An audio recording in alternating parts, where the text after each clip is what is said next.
అందరికీ నమస్తే. ఆయుష్మాన్ భవ కార్యక్రమానికి అందరికీ స్వాగతం, సుస్వాగతం. మరి ఆయుష్మాన్ భవలో ఈరోజు మన టాపిక్ వచ్చేసి పైల్స్, ఫిషర్స్ మరియు ఫిస్టులా. వీటికి సర్జరీతో అవసరం లేకుండా హోమియోపతి ద్వారా పరిష్కార మార్గాలు తెలియజేయడానికి మనతో పాటు ఉన్నారు ప్రముఖ స్పెషలిస్ట్ హోమియోపతి డాక్టర్ శ్రీనాథ్ గారు. వారి మాటల్లో మరిన్ని విషయాలు తెలుసుకుందాం. సార్ నమస్తే.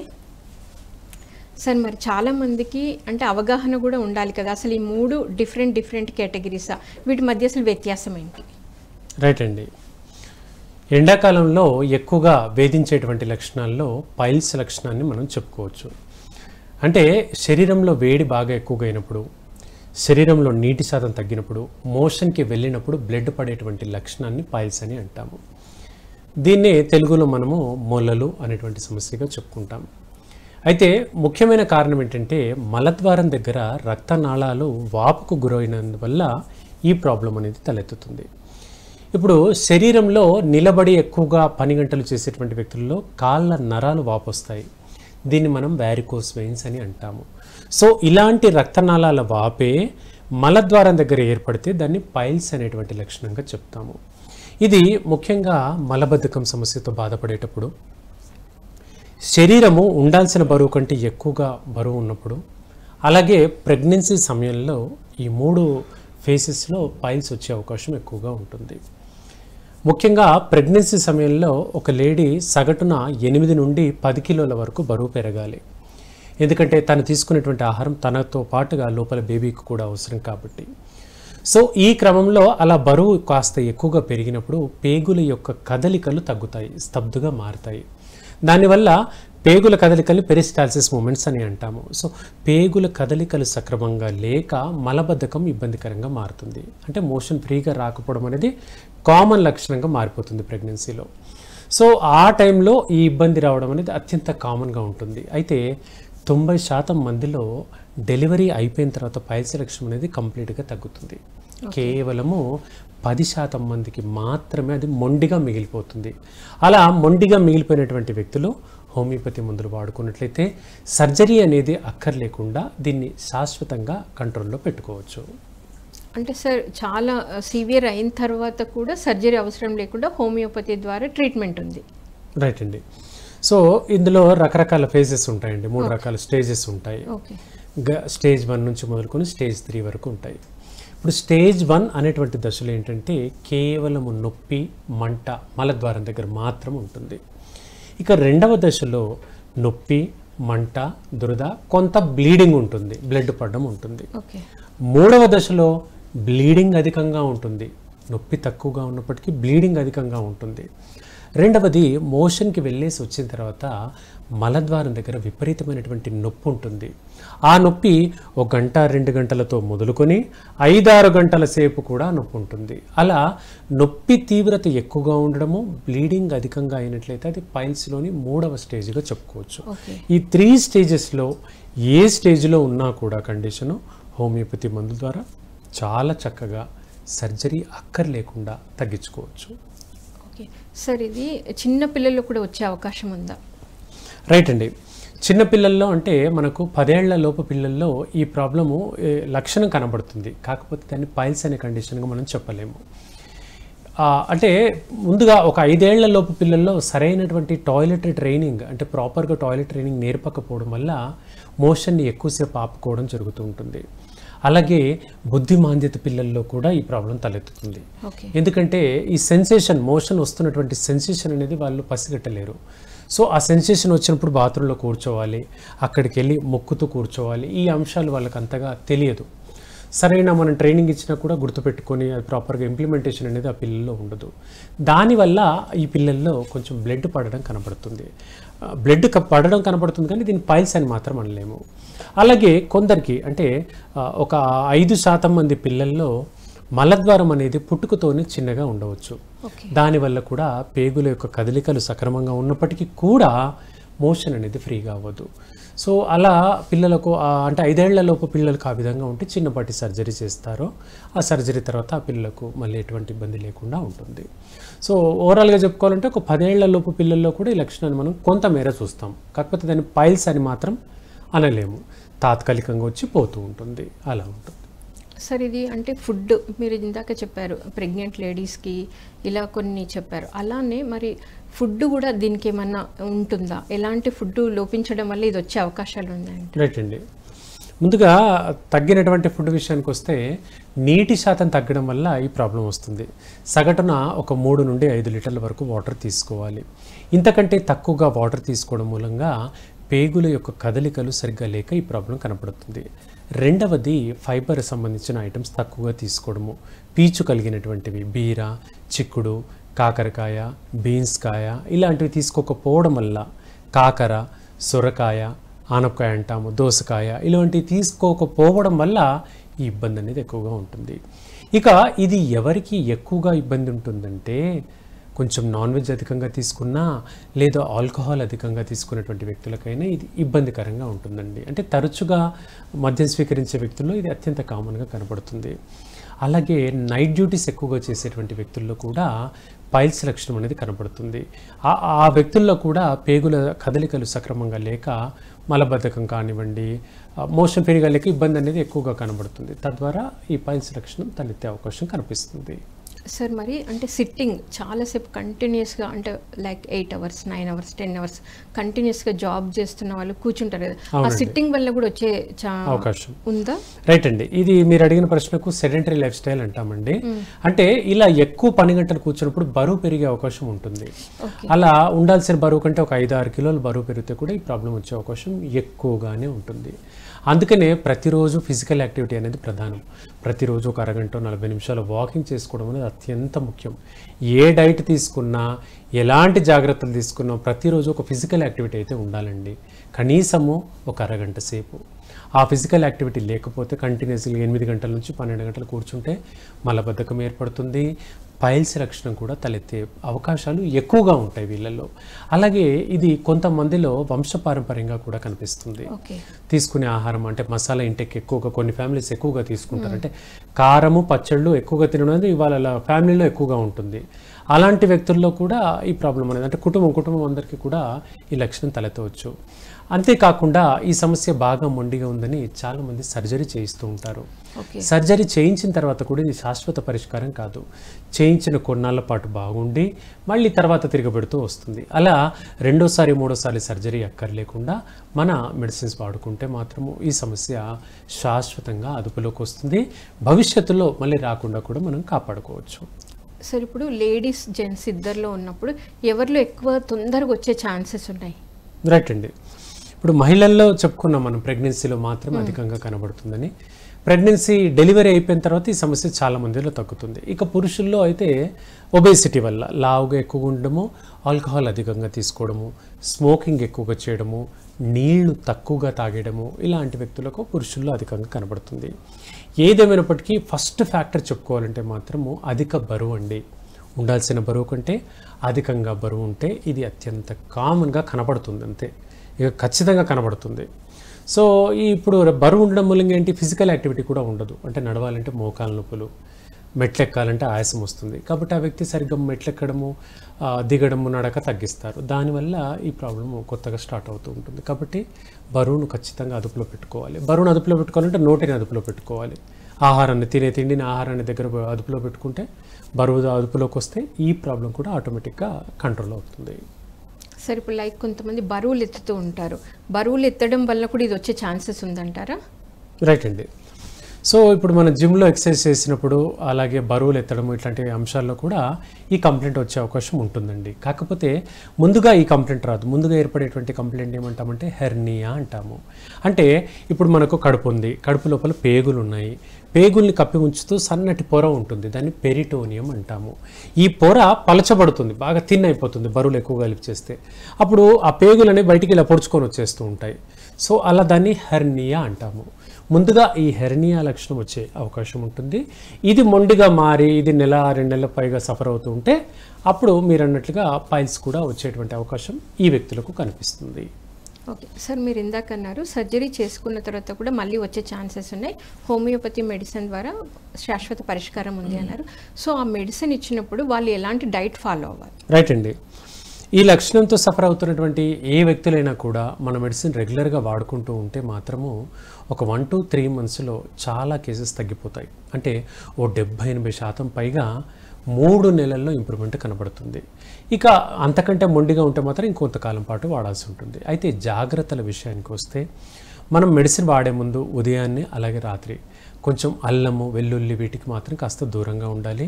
మసాలా వేపుళ్ళ పదార్థాలు ఒక మాటలో చెప్పాలంటే వాటికి కొంచెం దూరంగా ఉండండి. అవి తీసుకోకపోతే మెడిసిన్ అనేది ఎఫెక్టివ్గా పనిచేస్తుంది. సో ఇంప్రూవ్మెంట్ కూడా అదే విధంగా కనపడుతుంది. సో మసాలా ఇంటికి దూరంగా ఉండండి, మగవాళ్ళల్లో ఆల్కహాల్ లాంటివి దూరంగా ఉండండి. ఈ జాగ్రత్తలు తీసుకుంటే సరిపోతుందండి. సార్ మరి పైల్స్, ఫిషర్స్, ఫిస్టులా ఈ 3 ఒకటేనా? అసలు వీటి మధ్య వ్యత్యాసం ఏంటి? రైట్ అండి. ఈ 3 కూడా 3 డిఫరెంట్ లక్షణాలే అండి. 3 కూడా డిఫరెంట్ కంప్లైంట్స్ కానీ మనం పరిగణించవచ్చు. అయితే ఈ 3 కూడా మలద్వారం దగ్గర ఇబ్బంది కలిగించేవి కాబట్టి మనం ఈరోజు టాపిక్లో వీటిని కవర్ చేస్తున్నాం. సో ఈ పైల్స్ మనం మాట్లాడుకున్నాం, పైల్స్ లక్షణం ఎవరికి అనుకున్నాము, ఏ జాగ్రత్తలు చెప్పుకుంటున్నాం. ఇకపోతే ఈ ఫిషర్ అనేటువంటి లక్షణం కూడా ఉంటుందండి. ఫిషర్ అంటే మలద్వారం దగ్గర సన్నటి చీలిక ఏర్పడడం, అంటే చర్మం పగలడము. ఇప్పుడు మన పెదవుల చివర్లు పగులుతాయి చూడండి, ఆ విధంగా మలద్వారం దగ్గర పగుళ్ళు ఏర్పడి అందు నుంచి బ్లీడింగ్ కంటిన్యూస్గా రావడము.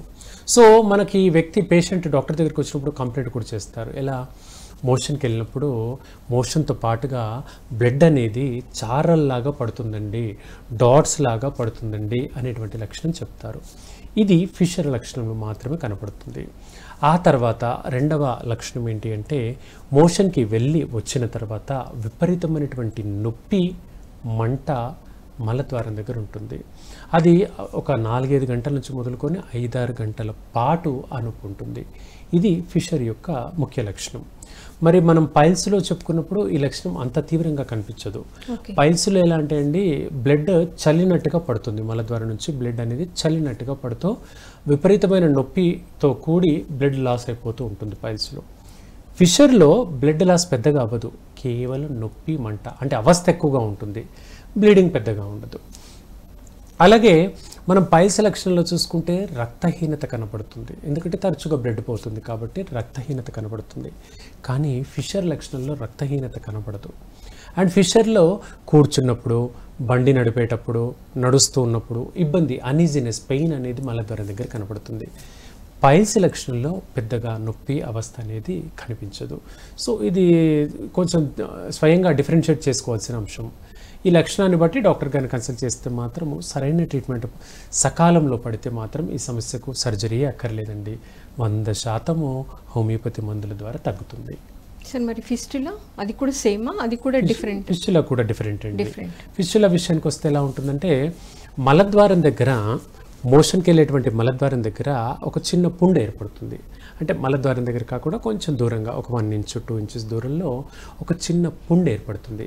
ఆ పుండుకు ఈ మలద్వారానికి ఒక సన్నటి లింక్, కనెక్టింగ్ లింక్ లాగా ఏర్పడుతుంది. ఇప్పుడు మన పెన్నులో రిఫిల్ లాగా సన్నటి పేగు ఆ పుండుకు మలద్వారానికి ఏర్పడుతుంది.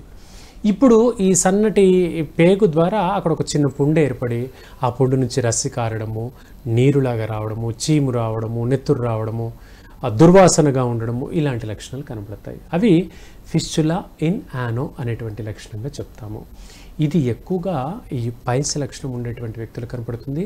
అలాగే మలబద్ధకంతో సఫర్ అయ్యేటువంటి వ్యక్తులకు, ఒబేసిటీతో బాధపడేటువంటి వ్యక్తులకు, సరైన శారీరక శుభ్రత లేని వ్యక్తులకు ఈ ఫిస్టులా అనేటువంటి లక్షణం కనబడుతుంది. దీంట్లో కూడా మనం ఇదివరకు చెప్పుకున్నట్టుగానే, అంటే అవస్థ ఎక్కువగా ఉందంటే డాక్టర్ గారి దగ్గరికి వెళ్ళి సర్జరీ చేయించుకుంటూ ఉంటారు. సర్జరీ చేయించుకుని అది శాశ్వత పరిష్కారం కాదు, తాత్కాలిక పరిష్కారమే అవుతుంది. కాబట్టి ఈ 3 లక్షణాలు ఉండే ఏ వ్యక్తి అయినా సరే హోమియోపతి మందులు వాడుకుంటే చాలా చక్కగా ఈ లక్షణాల నుంచి కంప్లీట్గా బయటపడొచ్చండి. సార్ ఇప్పుడు పైల్స్ గురించి మనం మాట్లాడుకుంటే అంతర్గతంగా, బాహ్యంగా 2 వెరైటీస్ ఉంటాయి దీంట్లో కూడా మళ్ళీ? అవునండి, మంచి ప్రశ్న అడిగారు. చాలామంది వ్యూవర్స్ కూడా హెల్ప్ఫుల్గానే ఉంటుంది ప్రశ్న. సో ఈ పైల్స్ అనేవి 2 రకాలుగా ఉంటాయండి. ఎక్స్టర్నల్ పైల్స్, ఇంటర్నల్ పైల్స్ అని అంటాము. ఎక్స్టర్నల్ పైల్స్ అంటే మలద్వారం దగ్గర చర్మం కొంచెం సాగి బయటికి పొడుచుకొని వస్తుంటుంది. సో ఇది ఎలా అంటే మోషన్కి వెళ్ళినప్పుడు శుభ్రం చేసుకున్నప్పుడు సన్నగా చర్మం పేగులాగా చేతులకు తగులుతూ వస్తుంది. ఇది ఎక్స్టర్నల్ పైల్స్ అని అంటాము. అయితే ఎక్స్టర్నల్ పైల్స్ చాలా వరకు ప్రమాదరహితంగా ఉంటాయి, ఎలాంటి ఇబ్బంది కలిగించవు. కేవలం బయటికి పిలకలాగా చేతికి తగులుతుంటుంది తప్పించి ఇబ్బందికరంగా ఉండదు.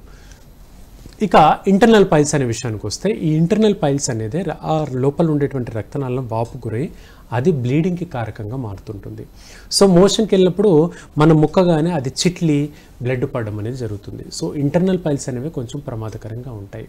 అలాగే ఇది ఇంకొక రెండవ ఫేజ్లో అంటే అది ఉండేటువంటి పొజిషన్ని బట్టి విభజిస్తే 3 o'clock, 7 o'clock, 11 o'clock అంటే మన వాచ్లో 3 నంబర్ దగ్గర, 7వ నంబర్ దగ్గర, 11వ నంబర్ ఈ వాచ్ను మనము మలద్వారంగా భావిస్తే 3, 7, 11 ఈ 3 భాగాల దగ్గర రక్తనాళాలు ఉబ్బెత్తుగా ఉంటే వీటిని ప్రైమరీ పైల్స్ అంటారండి. అంటే మొండి రకమైనటువంటి పైల్స్ ప్రాబ్లంగా చెప్పుకోవచ్చు. ఈ మూడిటి దగ్గర రక్తనాళాల్లో వాపుగా ఉంటే బ్లీడింగ్ అధికమయ్యేటువంటి అవకాశం ఉంటుంది. అండ్ దీనివల్ల రక్తహీనత ఎక్కువగా ఏర్పడుతుంది. సాధారణంగా ఉండాల్సినటువంటి హిమోగ్లోబిన్ స్థాయి 11 నుంచి 13 g/% వరకు ఉండాలి. ఇది ఈ పైల్స్ లక్షణం ఉంటూ బ్లీడింగ్ అధికంగా పోవడం వల్ల అది 8, 6 g/%కి పడిపోతుంది. దీనివల్ల వ్యక్తి నీరస పడిపోవడము, ఏ పని చేయాలనిపించుకోకపోవడము, ఎంతసేపు పడుకోవాలనిపించడము, సో పని మీద ధ్యాస అనేది బాగా తగ్గిపోతుంది. నీరసము, నిస్సత్వ పదే అనుక్షణం ఉంటూనే ఉంటాయి. ఇది వన్ ఆఫ్ ద కాంప్లికేషన్ అండి, పైల్స్ యొక్క కాంప్లికేషన్గా మనం చెప్పుకోవచ్చు. అయితే ఇది ఎవరికి అంటే అశ్రద్ధ చేసి, అంటే ఇప్పుడు కొంతమంది ఎలా అంటే డాక్టర్ దగ్గరికి వెళ్ళేందుకు కొంచెం భయపడతారు. ఎక్స్ప్రెస్ చేయాలంటే ఒక సిగ్గులాగా అనుకోవచ్చు. ఎందుకంటే ఇది నాకు ఇక్కడ నొప్పండి, చేయి నొప్పి, కాలు నొప్పిలా కాదు, కొంచెం ప్రైవేట్ పార్ట్ చూపించాల్సి ఉంటుంది. ప్రైవేట్ పార్ట్ గురించి డాక్టర్ గారితో డిస్కస్ చేయాల్సి ఉంటుంది. ఇది కొంచెం అనీజీగా ఫీల్ అవుతారు డాక్టర్ గారికి. ఇలాంటి వ్యక్తులకు ఈ ప్రాబ్లం అనేది అంటే రక్తహీనత అనేది అత్యంత కామన్గా కనబడుతుంది. వాళ్ళని చూడగానే మనం చెప్పవచ్చు వీళ్ళు పైల్స్తో సఫర్ అవుతున్నారు. అసలు వాళ్ళు నోరు తెరిచి చెప్పకుండా చెప్పవచ్చు, ఏమ్మా తగ్గలేదా పైల్స్ ప్రాబ్లం, ఎంతకాలంగా ఉంది అని డైరెక్ట్ చూడగానే అడగవచ్చు.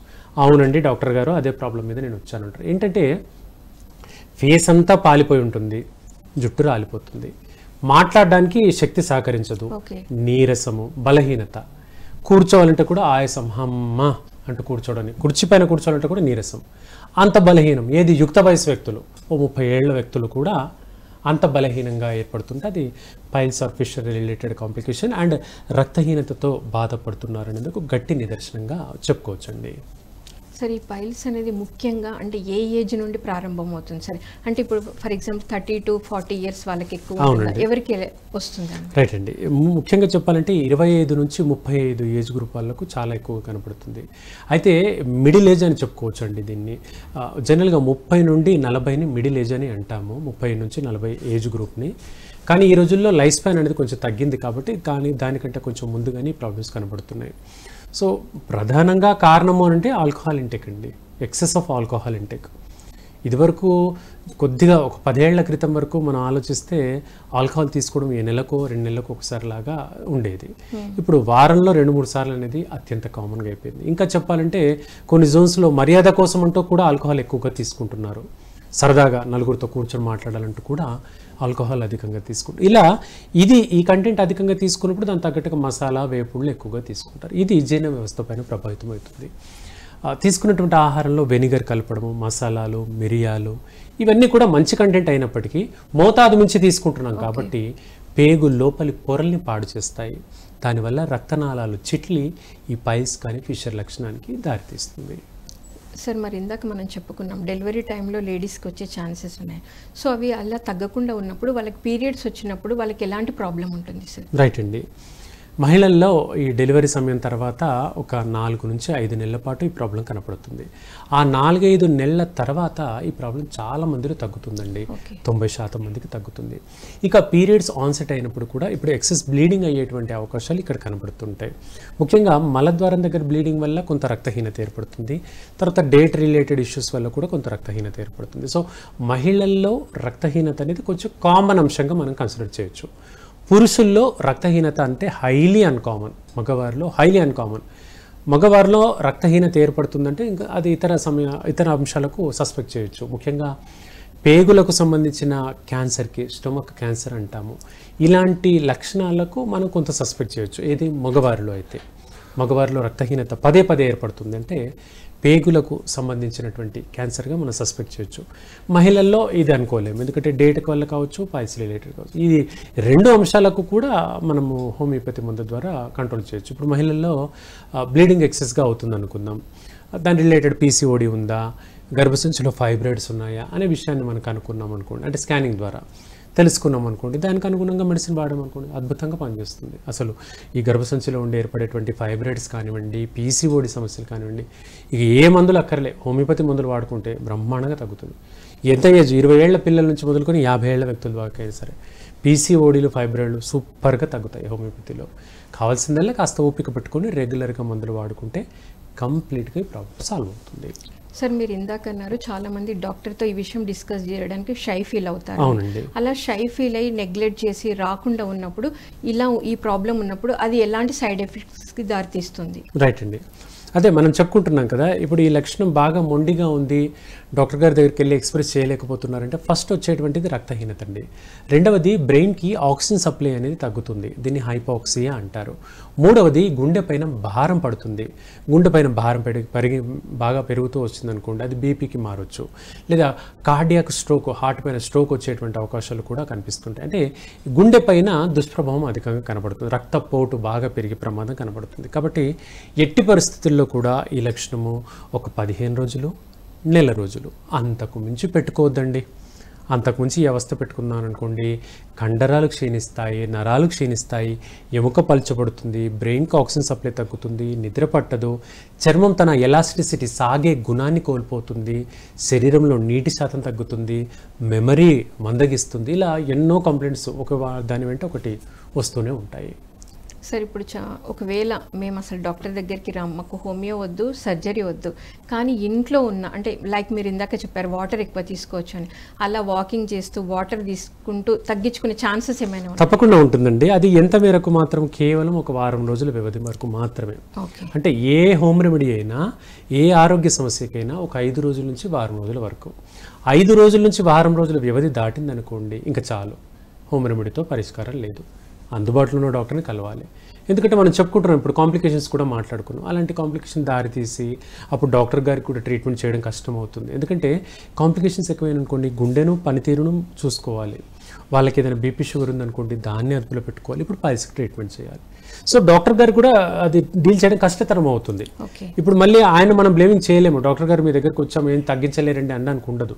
కాబట్టి ఈ అంశాలు కాంప్లికేట్ కాకుండా ఉన్నప్పుడు కలిస్తే తొందరగానే తగ్గే అవకాశం ఉంటుంది.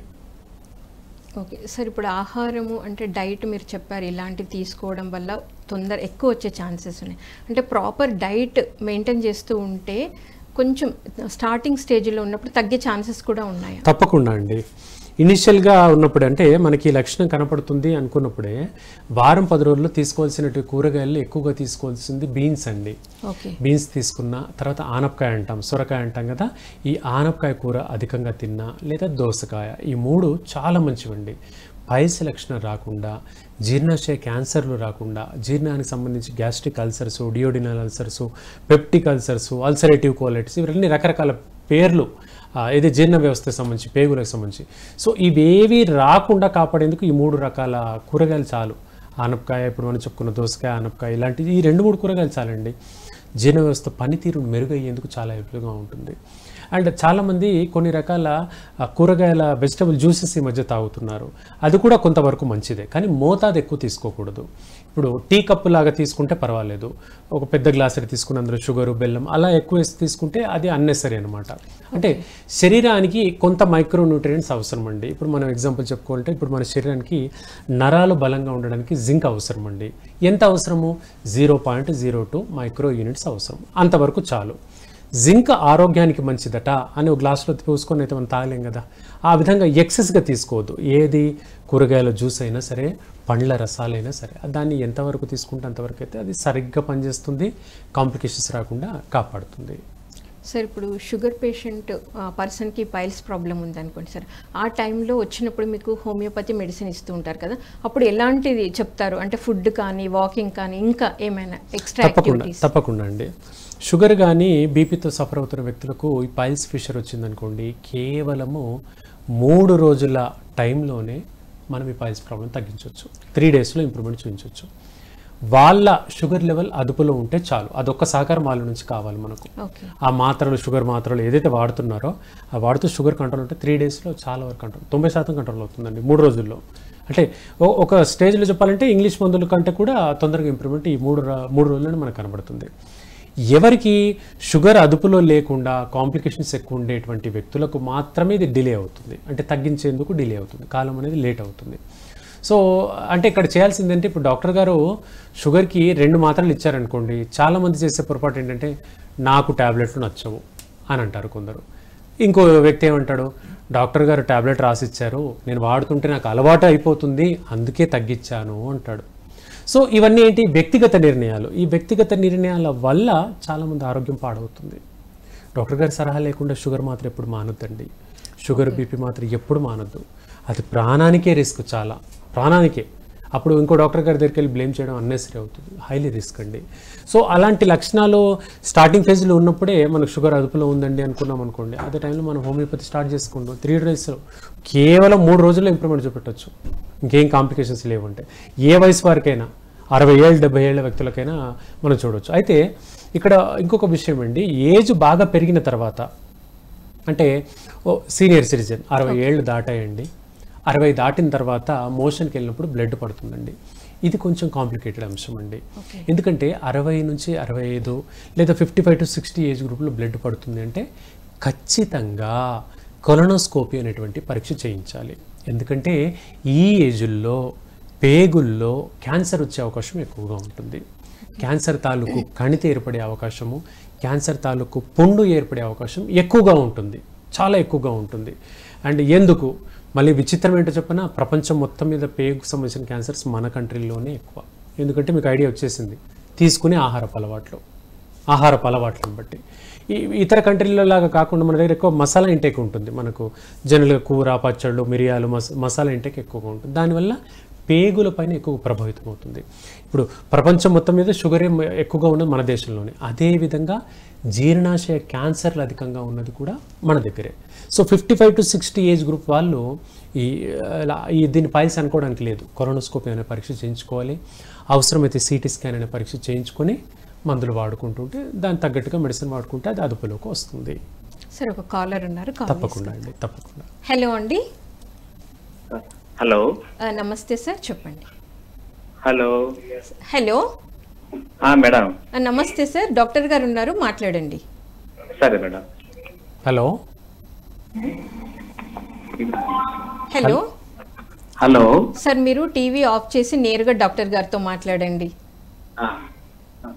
హలో చెప్పండి మేడం. మేడం, అది నాకు బాత్రూమ్ పోయినప్పుడు చీల్కాలి మేడం, చీల్ బ్లడ్ పడుతుంది. ఎంతకాలంగా అమ్మా ఈ ప్రాబ్లము? ఈ ప్రాబ్లం ఒక 6 నెలలు 7 నెలలు అవుతుంది సార్. ఓకే, మందులు ఏమైనా వాడుతున్నావమ్మా? ఏం వాడలేదు సార్. ఏం వాడట్లేదు. ఓకే, 5-6 నెలల నుంచి ఉంది, మందులు వాడట్లేదు, చీలిక బ్లడ్ కూడా పడుతుంది, అంతేనా? అవును సార్. ఇంకేమైనా ఇబ్బందులు ఉన్నాయా? ఇంకేమైనా ఇబ్బంది? మంట, నొప్పి ఉంది. రైట్ అమ్మా, అంతేనా? ఇంకేమైనా డౌట్ అడగదలుచుకున్నావా? నాకన్నా కొంచెం ప్రెషర్ గా ఉంటుంది సార్, తలకాయ తలంతా కొంచెం ఏదో ప్రెషర్ గా ఉంటుంది బాత్రూమ్ పోయినప్పుడు. అవునమ్మా, రైట్. దాని గురించి చెప్తాను. ఇప్పుడు మోషన్కి వెళ్ళి కట్ చేసుకోమ్మా, ఫోన్ కట్ చేసుకొని టీవీలో విను, చెప్తాను దాని గురించి. సో ఇప్పుడు మోషన్కి వెళ్ళినప్పుడు గట్టిగా ముక్కుతాం కదా, అందుకనే ప్రెషర్ అనేది తల భారం పైన అనిపిస్తూ ఉంటుంది, తలంతా బరువుగా ఉన్నట్టు ఉంటుంది. ఇలా ముక్కుతాం కదమ్మా, ముక్కినప్పుడు గాలి ప్రెషర్. ఇప్పుడు మన శరీరంలో 5 రకాల వాయువులు ఉంటాయి, ప్రాణ, అపాన, సమాన, వ్యాన, ఉదాన అని 5 రకాల గాలి వాయువులు ఉంటాయి. ఈ వాయువులు ఒక్కొక్క దానికి ఒక్కొక్క పనితీరు ఉంటుంది, ఒక్కొక్కటి ఇదని. వీటన్నిటిని కాపాడేది ప్రాణవాయువు అనమాట. సో ఇప్పుడు మనం ప్రెషర్ పెడుతున్నప్పుడు కడుపులో నుంచి ఉండేటువంటి వాయువును ఉదాన వాయువు అంటాము. అది ప్రెషర్ పెట్టినప్పుడు కిందికి ఎక్కువగా ప్రెషర్ పడ్డం మూలంగా ఆ బ్రెయిన్కి ఆక్సిజన్ సప్లై తగ్గుతుంది. దానివల్ల తల బరువుగా అనిపించినట్టు, తోలుతున్నట్టుగా అనిపించినట్టు, హెవీనెస్ లాగా అనిపిస్తున్నాం. అదే తాత్కాలికం, కొన్ని సెకండ్లే, భయం ఏం లేదు. ఇక నీ ఫిషర్ ప్రాబ్లంకి అమ్మ, ఇది నువ్వు ఫేస్ అవుతున్నది ఫిషర్ ప్రాబ్లం అంటాము. దానికి నువ్వు తాత్కాలికంగా మెడిసిన్ లాగా నీకు కావాలనుకుంటే జైలోకైన్ 2% జెల్ అని ఉంటుందమ్మా. మామూలు మెడికల్ షాప్లో ఎక్కడైనా అడిగినా ఇస్తారు. జైలోకైన్ 2% జెల్ అంటారు. ఈ జెల్ తీసుకో, రాత్రి పడుకునే టైంలో అక్కడ మలద్వారం దగ్గర పెట్టుకో, కాస్త వేలుకుంటుంది, దానికి వచ్చిన నాజిల్ ఉంటుంది, దాంతో మలద్వారం దగ్గర పెట్టుకుంటే కొంచెం తగ్గుతుంది. అయితే ఇది తాత్కాలిక ఉపశమనమే, మెడిసిన్ మాత్రం లోపలికి వాడుకోవాలమ్మా. అండ్ నీకు అందుబాటులో డాక్టర్ గారు ఏమైనా ఉంటే కలువు, లేదంటే మనకు హోమియోపతి మందులు వాడుతున్నా వాడుకో. నువ్వు హైదరాబాద్ రాలేకపోతే కొరియర్ కానీ పోస్ట్ ద్వారా కూడా మనం మెడిసిన్స్ అనేవి పంపిస్తాను.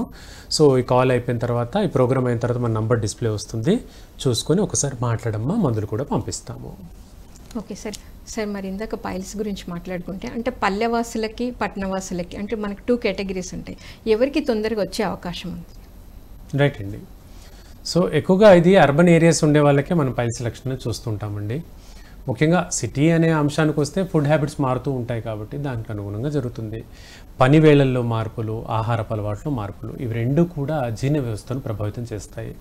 అయితే ఇప్పుడు పల్లె అనడానికి కూడా ఆస్కారం లేదు. పల్లెలు కూడా చాలా వరకు పట్టణాలు అయిపోయినాయి. గాంధీ గారు అనేవారు పల్లెలే పట్టుకొమ్మలని. అలాంటి అంశాలు అయితే లేవు. ఎందుకంటే ఆ రోజుల్లో సగటున ఆయుర్దాయం 32 ఇయర్స్ మాత్రమే. మన స్వాతంత్రం వచ్చినప్పుడు 32-35 సంవత్సరాలు మ్యాక్సిమం లైఫ్ స్పాన్ అనమాట.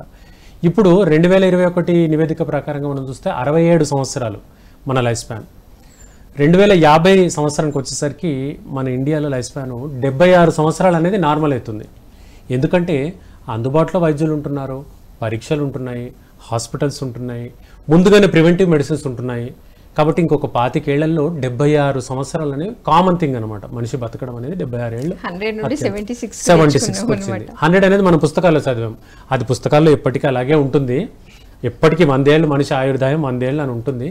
కానీ అలా ఉండదు. కోవిడ్లో చూసాం కదా, నిన్న మొన్నటి కోవిడ్లోనే చూసాం. అది 30 ఏళ్ళ 40 ఏళ్ళ 10 ఏళ్ళ కూడా పడిపోయింది. సో అలాంటి ఏదైనా మహమ్మారి వచ్చినప్పుడు ఏం చెప్పలేము, అది అందుబాటులో ఉండదు. కానీ ఇక ఈ అంశానికి వస్తే అర్బన్ ఏరియాస్లో ఎక్కువ ప్రభావితం అవుతుందండి. ఫుడ్ హ్యాబిట్స్ ఒకటి, తర్వాత పని వేళలు, ఇప్పుడు ఉదయం నైట్ డ్యూటీస్ అని, ఎప్పుడు పడితే అప్పుడు డ్యూటీస్ అని, ఎక్సెస్ పని, డబ్బు కోసం ఆశ, మనిషి ప్రశాంతత లేకపోవడము, ఆలోచన శక్తి మారడం, ఇవి ఎక్కువగా ఉంటున్నాయి. అది కొంత పల్లెల మీద కూడా ప్రభావం చూపిస్తుంది. సో వీటిని కొంచెం జాగ్రత్త చేసుకుంటే సరిపోతుంది. ఎక్కువగా ఒక పాయింట్లో చెప్పాలి అని అనుకుంటే మాత్రం మసాలా ఇంటేక్లు, కార్బోహైడ్రేట్ ఉండేటువంటి ఫుడ్స్ అంటే జంక్ ఫుడ్స్ అండి, masala junk foods, bakery items, puffs ఇట్లాంటివి ఎక్కువగా తీసుకోవడం, మైదాతో కూడినటువంటి పదార్థాలు అధికంగా తీసుకోవడం తగ్గించుకోవాలి. వీటి వల్ల ఈస్ట్ అనేది దీనిలో ఎక్కువ ఉంటుంది, మైదాలో ఎక్కువగా ఈస్ట్ ఉంటుంది కాబట్టి అవి ఎక్కువగా ప్రభావితం చూపిస్తుంటాయి. ఇవి పేగుల్లో అబ్జార్ప్షన్ కెపాసిటీని తగ్గిస్తాయండి. పేగుల్లో ఉండేటువంటి ప్రొజెక్షన్స్ అంటే పేగుల్లో మనం తీసుకున్న ఏ ఆహారమైనా అబ్జర్వ్ చేసుకునేందుకు ఉండేటువంటి విల్లే అనే ప్రొజెక్షన్స్ ఉంటాయి. వాటి యొక్క పనితీరు దెబ్బతింటుంది. తద్వారా జీర్ణశక్తి స్లోగా మందగిస్తూ ఉంటుంది. ఇప్పుడు మన దేశంలో మన ఇండియన్స్ అందరికీ కూడా మోషన్ వెళ్ళడం అనేది రోజుకు ఒకసారన్నా అత్యంత కామన్గా మనం చెప్పుకోవచ్చు. కానీ పాశ్చాత్య దేశాల్లో వారానికి ఒకసారి అనేది అత్యంత కామన్గా ఉంటుంది. ఎందుకంటే వాళ్ళ ఆహారపు అలవాట్లు ఆ విధంగా ఉంటాయి. వాళ్ళు తీసుకునేటువంటి మాంసం ఎక్కువగా తీసుకుంటూ ఉంటారు అలాంటివి. తర్వాత వాళ్ళు దాహం వేస్తే నీళ్లు తాగడం కాకుండా కూల్ డ్రింక్స్ తాగడం లాంటివి చేస్తుంటారు. సో ఆ అలవాట్లకు అనుగుణంగా వాళ్ళకు వారం రోజులకు 10 రోజులకు ఒకసారి మోషన్ వెళ్ళడం అనేది కామన్ కండిషన్. మనకు అలా కాదు.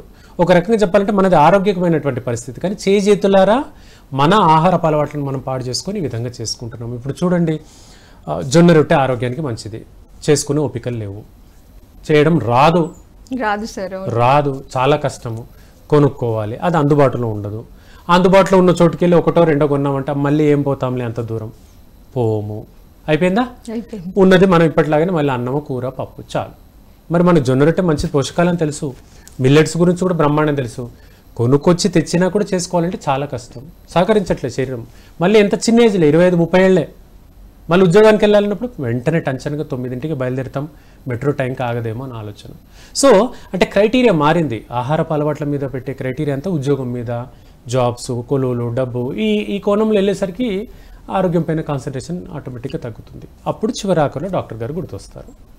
మందులు కావాలి, ట్రీట్మెంట్ కావాలి, పుట్టినప్పుడు డాక్టర్ గారు కావాలి, వెళ్ళేప్పుడు డాక్టర్ గారు కావాలి, మధ్యలోనే జీవితంలో డాక్టర్ గారి పైన కాన్సన్ట్రేషన్ ఉండదు. సో ఆ డాక్టర్ గారి పైన కాన్సన్ట్రేషన్ కావాలంటే మన ఆహారం మీద మనం ధ్యాస పెట్టాలి. తీసుకుంటున్న ఆహారం పైన ధ్యాస పెడితే ఈ ప్రాబ్లం కలగదు. సార్ మీరు ఇందాక అన్నారు మన భారతదేశము వేరే కంట్రీస్ అని, అంటే ఈ ప్రాబ్లం అనేది పోల్చుకుంటే వేరే దేశం వాళ్ళకంటే ఎక్కువ ఇండియన్స్కి వచ్చే ఛాన్సెస్ ఉందంటారా? అవునండి, ఈ లక్షణము మనకే ఎక్కువగా కనబడుతుంది. ఎందుకంటే మనం చెప్పుకున్నాము, మన మసాలా పప్పు దినుసులు అధికంగా తీసుకోవడము, తర్వాత నాన్ వెజ్ అధికంగా తీసుకోవడం అండి. ఇది వరకులాగా లేదు. జస్ట్ ఒక 15 ఏళ్ళు 20 ఏళ్ల క్రితము ఎప్పుడు వారం 10 రోజులకు తీసుకునే వాళ్ళు మాంసాహారాన్ని. ఇప్పుడు అలా కాదు, రోజులో 2 సార్లు 3 సార్లు తీసుకునే వ్యక్తులను కూడా మనం చూస్తున్నాం. పేషెంట్లు వస్తున్నారు, అలా వస్తున్నారు, చెప్తున్నారు నీట్గా. నేను చూస్తున్నాను 20 ఏళ్ల పిల్లలు 110-120 కిలోలు ఉంటున్నారు. 20 ఏళ్ళు 22-23 ఏళ్ల వాళ్ళు 120 kgs 115 kgs ఉంటున్నారు. ఎందుకంటే 3 పూటలు ఇదే తినడం. అంటే పేరెంట్స్ కూడా గారాబం చేసి అదే పెడుతున్నారు. మరి ఇంకేం చేస్తాం? అలా 20 ఏళ్ళకి ఒబేసిటీ ఉంటే కింద కూర్చోలేరండి, మోకాలు నొప్పులు వస్తాయి. మరి అప్పుడు ఆటోమేటిక్గా మలబద్ధకం ఏర్పడుతుంది, పైల్స్ లక్షణం తలెత్తుతుంది. ఇప్పుడు పైల్స్కో డాక్టర్ గారు, బరువు తగ్గడానికో డాక్టర్ గారు, మోకాలు నొప్పులకో డాక్టర్ గారు కాకుండా వీటన్నిటికీ సంపూర్ణంగా తగ్గించేందుకు హోమియోపతిలో మందులు ఉంటాయి. అలా ఒక డాక్టర్ గారిని ఎంచుకొని సరైన మందులు ప్రాపర్ వేలో వాడామనుకోండి, ఇవేవి కాంప్లికేషన్స్ రాకుండా అన్ని సమస్యలు కూడా అదుపులోకి వచ్చేందుకు హోమియో మందులు బెస్ట్ మందులుగా చెప్పుకోవచ్చు. ఎందుకంటే ఇక్కడ వ్యక్తిని హోలిస్టిక్ కాన్సెప్ట్ అంటాం. అంటే జ్వరానికో మందు, జలుబుకో మందు కాకుండా పూర్తి తత్వాన్ని బేస్ చేసుకుని ఒక మందు ఇవ్వడం జరుగుతుంది. తద్వారా ఎక్కువ మందులు డంప్ చేయకుండా 1-2 మందులతోనే క్యూర్ చేసే విధానం అనేది హోమియోపతిలో కనపడుతుంది. సార్, మరి పేషెంట్ మీ దగ్గరికి వచ్చినప్పుడు మీరు ఎలా డయాగ్నోస్ చేస్తారు డిసీజ్ని? రైట్ అండి. ఇప్పుడు డయాగ్నోసిస్ అనేది ఏ సిస్టమ్ ఆఫ్ మెడిసిన్కైనా ఒకే రకంగా ఉంటుందండి. ఇప్పుడు ఇదే లక్షణాన్ని తీసుకుందాము. ముందుగా కొలనోస్కోపీ అనేటువంటి పరీక్ష అవసరం పడుతుంది. తర్వాత గ్యాస్ట్రిక్ లక్షణం అనుకోండి, ఎండోస్కోపీ అనేటువంటి పరీక్ష అవసరం పడుతుంది. ఇవి సహజంగా చూడాల్సిన పరీక్షలు. అలాగే సిబిపి, షుగర్ పరీక్ష కూడా రక్త పరీక్షలు తెలుసుకోవాలి. ఎందుకు? రక్తహీనత ఏమైనా ఉందా, షుగర్ ఏమైనా ఉందా, ఒకవేళ ఉంటే షుగర్ అదుపులో లేదా, ఇలాంటి లక్షణాలు ముందుగా తెలుసుకొని ట్రీట్మెంట్ చేయాలి. వచ్చే వ్యక్తులు ఎవరిని ఇప్పుడు మనం చెప్పలేము. 20 ఏళ్ళు 30 ఏళ్ళ వ్యక్తుల లోపల కూడా బీపీ షుగర్తో వస్తున్నారు. చిన్న వయసు వ్యక్తులు, స్కూల్ గోయింగ్ చిల్డ్రన్ కూడా షుగర్ సమస్యతో వస్తున్నారు. కాబట్టి ఇప్పుడు మనం ఒక మెడిసిన్ ఇచ్చామనుకోండి, సరైన మెడిసిన్ ఇచ్చాము, కానీ ఆ వ్యక్తికి ఎఫెక్ట్ అవ్వట్లేదు, తగ్గట్లేదు అనుకుందాం. మరి కారణం ఏంటి అని అప్పుడు మనం పరీక్ష చేసే కంటే ముందుగానే పరీక్ష చేయించాలి. ఎందుకంటే అప్పుడు పరీక్ష చేస్తే అప్పుడు షుగర్ అని తెలిసింది అనుకోండి, వేస్ట్, మన టైం అంతా వేస్ట్ అయినట్టు. ముందే పరీక్ష చేసుకుంటే ఓహో ఇతనికి షుగర్ ఉంది, సో షుగర్ని అదుపులో పెట్టే మెడిసిన్తో పాటుగా మనం పైల్స్ మెడిసిన్ పెట్టాలి. అలా చేస్తే ఏమవుతుంది? షుగర్ తొందరగా తగ్గుతుంది, ప్లస్ ఈ కండిషన్ కూడా రెస్పాండ్ అవుతుంది. సో తొందరగా తగ్గే అవకాశాలు కూడా కనిపిస్తాయి మనకు. సార్, ఇప్పుడు దీనికి పైల్స్కి అంటే ఇప్పుడు మనకు హోమియోపతిలో మెడిసిన్ ఇచ్చినప్పుడు ఎన్ని డేస్ అంటే ఎన్ని మంత్స్ వాడాల్సి ఉంటుంది సార్? రైట్ అండి. ఈ లక్షణము ఉండేటువంటి వ్యక్తులకు ఎవరికైనా కూడా 1 నెల నుండి 3 నెలల వ్యవధి మినిమం చాలండి. మినిమం 1 నెల నుండి 3 నెలల వ్యవధి వాడుకోవాలి. ఈ 3 months ఆఫ్ టైంలో కనీసం 50 నుంచి 70% తగ్గుతుంది. ఒకవేళ తగ్గకపోతే ఇంకొక 2-3 నెలలు వాడాలి. అలా అంటే సర్టెన్ పీరియడ్ ఒక 3 to 6 months అనుకోవచ్చు యావరేజ్గా. 3 months కల్లా 70% తగ్గుతుంది. అవసరం అనుకుంటే ఇంకో 2-3 నెలలు వాడాలి. అలా ఈ కంప్లైంట్ ఎంతకాలంగా మొండిగా ఉన్న వ్యక్తులైనా సరే కనీసం వ్యవధి ఒక 3 నెలలు, 3 నెలలు కాస్త ఓపికగా వాడితే ఈ సమస్య శాశ్వతంగా తగ్గుతుంది, కాంప్లికేట్ కాకుండా ఉంటుంది, ముదిరిపోకుండా మళ్ళీ సర్జరీ అక్కర్లేకుండా అన్ని రకాలుగా కూడా దీన్ని కంట్రోల్ చేసుకోవచ్చు. సరే, ఇందాక మనం ఫుడ్ హ్యాబిట్స్లో చెప్పుకున్నప్పుడు మరి ఫుడ్ నుండి ఓకే, తర్వాత మీరు ఆల్కహాల్ కూడా అన్నారు, దాని తర్వాత ఇప్పుడు సిగరెట్, గుట్కా చాలా మందికి అలవాటు ఉంది సార్, దానివల్ల కూడా వచ్చే ఛాన్సెస్ ఉందంటారా? దానివల్ల అంటే పైల్స్ లక్షణం తలెత్తకపోవచ్చు, కానీ జీర్ణాశయ సమస్యలు అయితే ఎక్కువగా ఉంటాయండి. పైల్స్ లక్షణం అనేది చాలా తక్కువ దానివల్ల, బికాజ్ అది కేవలం ఓరల్ క్యావిటీకి మాత్రమే, అంటే నోటికి తల భాగానికి మాత్రం పరిమితమై ఉంటుంది. కాబట్టి నోటి ఓరల్ క్యావిటీలో క్యాన్సర్స్ వచ్చే అవకాశం ఎక్కువగా ఉంటుంది. నోటి పూత, నాలిక, టంగ్ క్యాన్సర్ కానీ ఇలాంటి అవకాశాలు ఎక్కువగా ఉంటాయి. అది ఎంతవరకు అంటే కేవలం నోటి నుంచి పరిమితమై గొంతు వరకు మాత్రం పరిమితమై ఉంటుంది. జీర్ణ వ్యవస్థ వరకు వెళ్ళే అవకాశాలు తక్కువ, బికాజ్ ఈ పొగాకు నమలడం ఇవన్నీ కూడా నోటి వరకు పరిమితమై ఉంటాయి. కాబట్టి అంతవరకు క్యాన్సర్ అవకాశం ఉంటుంది. Thank you sir. మరి ఎంతో చక్కగా పైల్స్ ఎలా వస్తాయి, ఏ ఏజ్ వాళ్ళకు వస్తాయి, వాటికి పరిష్కార మార్గాలు ఏంటి అనేది ఎంతో అద్భుతంగా తెలియజేశారు. Thank you sir. Thank you. ఈరోజు ఆయుష్మాన్ భవ కార్యక్రమంలో పైల్స్ గురించి తెలుసుకున్నాము. రేపు ఆయుష్మాన్ భవ కార్యక్రమంలో మరొక డాక్టర్తో మళ్ళీ కలుద్దాం. Thank you.